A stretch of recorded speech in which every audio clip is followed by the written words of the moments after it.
ఇందాక అమ్మ చెప్పింది అర్థం కాలేదు కానీ మీ ఎందుకు అదే చెప్పింది అనుకుంటారు. కానీ వెంకటేశ్వర స్వామి గారి తత్వం అది. గోపాలపురంలో ఒక రైతు గొర్రెలు కాచుకునేవాడు. ఆ ఊర్లో ఒక కుక్క ఎప్పుడు వాళ్ళ గొర్రెలు తినేస్తుందట. ఇతను కోపం వచ్చి సగం మనకి దాన్ని నరికేసాడు, కొట్టాల నరికాడు, చనిపోయింది. ఇతను గొర్రెలు హ్యాపీగా ఉండేది. మరుజన్మ చూసారా, మరుజన్మ అక్కడ ఇచ్చింది మరుజన్మ అని చెప్పాడు. ఇతను పుట్టిన పిల్లలందరూ కూడా కుక్క ఎలా అయితే చనిపోయిందో అలా చనిపోవడం మొదలుపెట్టింది. అంటే కర్మ సిద్ధాంతం బాగా గుర్తుపెట్టుకోవాలి మనం. గీత అద్భుతం. కాకపోతే గీతలో చాలా మంది, ఇప్పుడు అమ్మకి నమస్కారం చెప్తున్నాను, గీత సంస్కృతి మాకు చాలా మందికి అర్థం కావట్లా. దాన్ని తెలుగులో అనువాదం చేసి అసలు అంతటి నేర్పండి. ఈ సంస్కృతం అర్థం కాక ఏదో చెప్తున్నారు, వింటున్నా, వెళ్ళిపోతున్నాం. తెలుగులో చెప్పాలి. కృష్ణ పరమాత్మ ఏం చెప్పాడని తెలుగులో అనువాదం చేయగలిగితే ఇవాళ మతానికి మారడం. మనం ఇవాళ అందరూ మతానికి వెళ్ళడానికి కారణం ఏంటంటే మనకు అర్థం కాక. అందుకని సత్సంగాలకు రావాలి, వినాలి. అందుకని గీతలో ఏదైతే చెప్పాడో మహానుభావుడు ఇవాళ వెంకటేశ్వర స్వామి వారు డిటో గీతలో ఏదైతే చెప్పాడో ఆ అభ్యాసం మొత్తం మా గురుదేవుడు పూర్ణం చేయించాడు. గీత చదివామా కాదు, పరమాత్మ మహానుభావుడు. అందరికీ దొరకదు చెప్పలేము. కానీ అమ్మలాంటి వాళ్ళకి ఎందుకు చెప్తున్నానంటే గురు బోధని, అచల బోధని ఇవన్నీ ఆస్వాదించున్నారు కాబట్టి అర్థం చేసుకొని చాలా మందికి అర్థమయ్యే రీతిలో మనకు అర్థమయ్యేది మన వాడుక భాష తెలుగు. ఇంట్లో ఎలాగైతే మాట్లాడుకుంటాం, ఇప్పుడు సత్సంగాలు ఎలాగైతే మాట్లాడుకుంటాం అలాగా చెప్పగలగాలి. చెప్పిన రోజు ప్రతి ఒక్కరూ ధర్మం వైపు నడుస్తారు. లేకపోతే అర్థం కాక వాళ్ళు ఏదో చెప్పారు, అమ్మ ఏదో చెప్పింది బాగుంది చప్పట్టు కొట్టే వెళ్ళిపోయారు. మధ్యలోకి ఎక్కట్లా. ఇప్పుడు మన ఎలా ఎక్కింది, మధ్యలో పూర్ణం అయిపోయింది.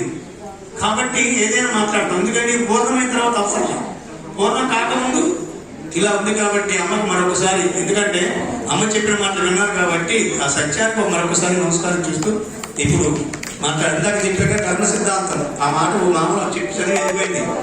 చేసిన దానికి ఫలితం అనుభవించాడు. మళ్ళీ ఆయన వెంకటేశ్వర దగ్గరికి వచ్చి ఏడిస్తే చూడండి, తప్పు చేశాడు, నరికేశాడు, చచ్చిపోయాడు, పిల్లలు కొడుతున్నారు. పిల్లలు తప్పు చేశారా?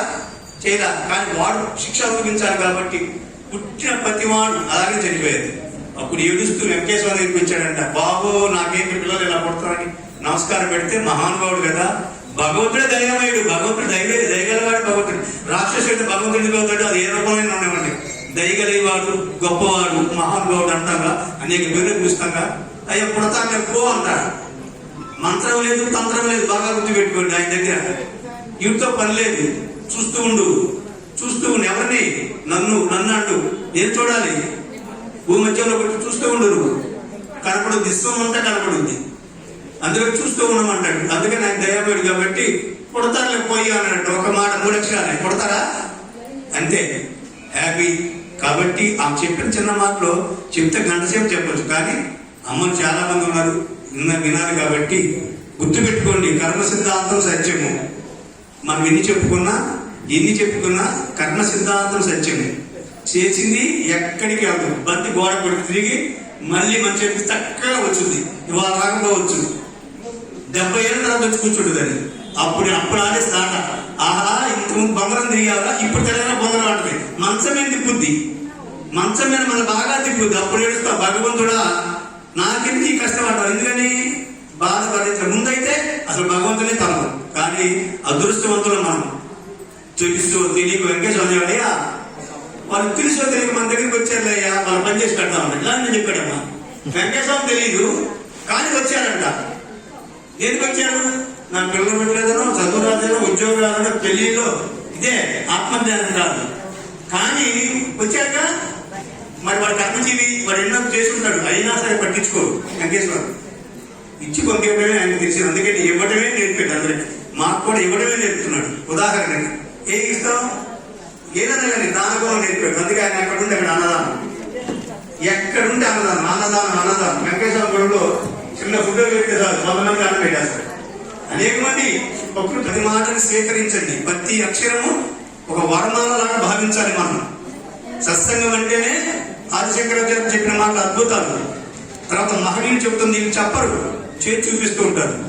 మనకి అనుభవంలోకి రావాలి, మనం ఆత్మజ్ఞానం సంపాదించాలి, మనం గొప్పగా పరమాత్మను వేడుకోవాలి. ఎంత వేడితే నువ్వు అంత ముందుకు వెళ్తావు.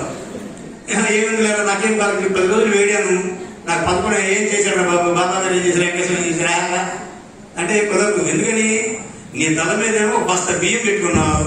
ఆ బస్తా బియ్యం తెచ్చకుండా ఎక్కడ తిరుగుతుంది నీకు? ఆ బస్తా బియ్యం ఎలా తిరుగుతుంది? రోజుకు ఒక గింజ తీస్తే గానీ పొద్దు నుంచి సాయంత్రం దాకా నువ్వు ఇందాక అమ్మ చెప్పిండు జయశ్రీ గారు, ఇల్లు అడుగుతూ ముగ్గేస్తూ ఇన్నా చేస్తూ చెయ్యంగా సాయంత్రానికి ఒక్క రేలు ఇసుక రేలు కింద పడుతుందంట ఈ మోటలో నుంచి. ఇక ఎప్పుడు తెచ్చుకుంటావు? కాబట్టి గమనించి నిరంతరం ఉచ్ఛ్వాస నిశ్వాస సత్యమే కదా. రోజుకి గంటకి 24